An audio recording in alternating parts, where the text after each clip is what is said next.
I have media, capital, tech. And I was thinking about the legacy of Dr. King. And I thought, what does my life look like if I actually try to do social impact? How do I reconcile like what I'm seeing as the change that's taking place in Silicon Valley? Like we were talking about AI earlier, but I knew AI was coming. Yeah. I knew the 1099 was coming. I talked about this in 2015. I said that everybody in the future will be a 1099 worker. Wrote a blog post called The Liquid Workforce in 2015.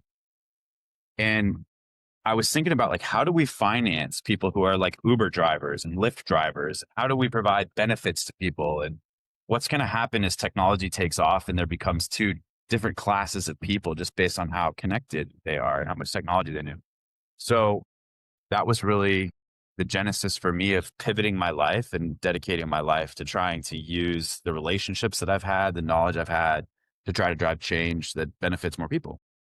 And I got connected to Jobs for the Future at the time, which is a leading national nonprofit for workforce and education. And yeah, to your point, like I learned so much about, I started off as a coach to Maria Flynn as she became the CEO. And then we started designing a transformation of Jobs for the Future, which included building JFF Labs, which I led and raised a bunch of money for. And we kicked off a set of programs that were how corporations could better support their people in economic mobility. We did innovation for tech, education and workforce. Um, I got to understand how philanthropy was flowing, which was a new experience for me. I got to understand how government money was flowing. I got to visit the Youth Empowerment Project in New Orleans, where 5 cents on the dollar of our taxpayer money gets to the kids in New Orleans. And when I wanted to talk about that, when I wanted to spotlight that, there's a group of people that just don't want that to be talked about. Right.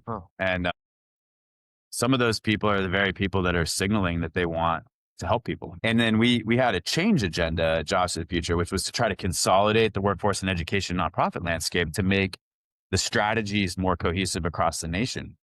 And we were met with great resistance by some of the very people you would think would want that consolidation to happen. And I just began to really understand that, like, and I was an Obama supporter and sort of come at this as someone who's politically purple, or just, I don't identify today. I don't know about you, but I really understand what's animating the drive for government efficiency, but I don't think they did it the right way. I understand what's animating the Maha movement.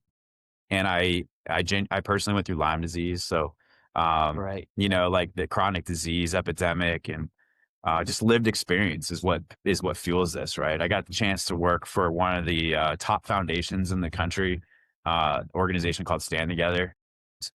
They're a network of 800 prominent business leaders and people who really meaningfully shape society. And I saw like all of the opportunities that they're driving to drive change. And even then, like technology, and there's so many things dots that we don't connect. And so much of the problems in our country, why Gen Z isn't financed well, is downstream from politics and ideology. It's downstream from the us versus them mentality. It's downstream from what's referred to as collective illusions. Like, I don't know if you've heard about this, but generally Americans agree on most things, but we're taught on social media that that's not the case. Right.